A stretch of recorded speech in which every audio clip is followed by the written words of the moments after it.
Okay, so we're still working on Chicago Rivet. We're doing some more statistics, right? Looking at those four different constructs. That's profitability, liquidity, leverage, and utilization. Let's start looking about leverage. Now, leverage, we're looking at how much debt relative to other financing sources, and more importantly, how much debt are they using to buy assets, right? To put assets into play. So our leverage really focuses on the debt load of the organization, and we'll just throw out a couple of easy ones. There are multiple ways of cutting this. Remember, every single time you come up with a statistic, you got to come up with an interpretation of it. So in our case, we're just going to do a couple of easy ones. So one of the things we want to look for is how much debt do we have versus equity. So it's a really simple ratio. It's the debt to equity ratio.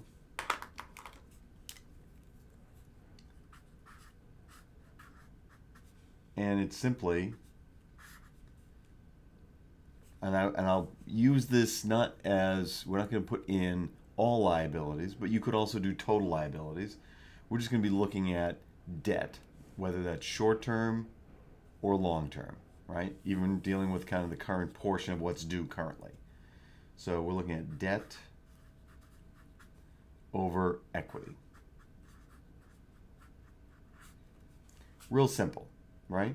And since we're doing these two simple ones, let's also look at debt to assets,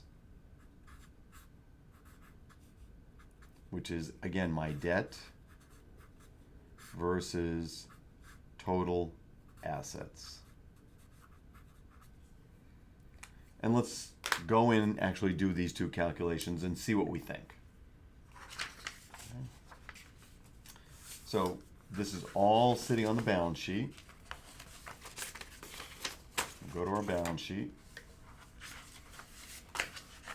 And let's pull up the total amount of debt, right? So here, when I'm looking at my debt, let's zoom in a little bit here.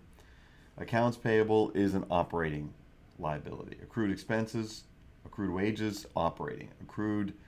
Other accrued expenses, operating. And unearned revenue, customer deposits, all operating. So there's no debt in here, right? Total current liabilities and deferred income taxes. We have no outstanding debt. So this company is really not that highly leveraged.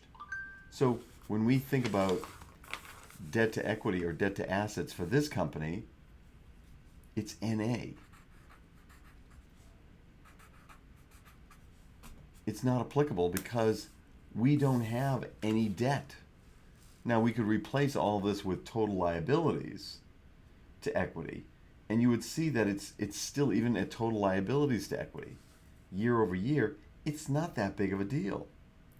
I mean, our total liabilities with deferred taxes is still roughly 10%. 10% of our total liabilities relative to our total equity. And our total liabilities to assets is even less. So for this particular company, they are not a highly leveraged company. They have very little leverage.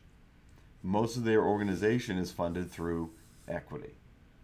So we weren't able to learn a whole great deal for this company around leverage, but going through and looking at that to see what percentage of debt versus equity. If you see a number that is greater than 1 as a ratio, that means that they are more leveraged. They've got more debt than equity. And if you see a 1-to-1 relationship, debt to total assets, that means that they are completely leveraged.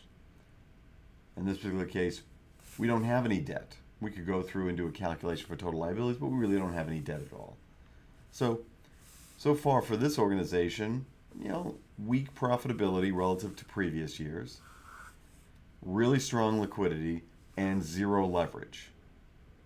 So if you're looking for a safe investment, one that has lots of cash, no debt, even though they have small profitability, this would be a good organization to think about.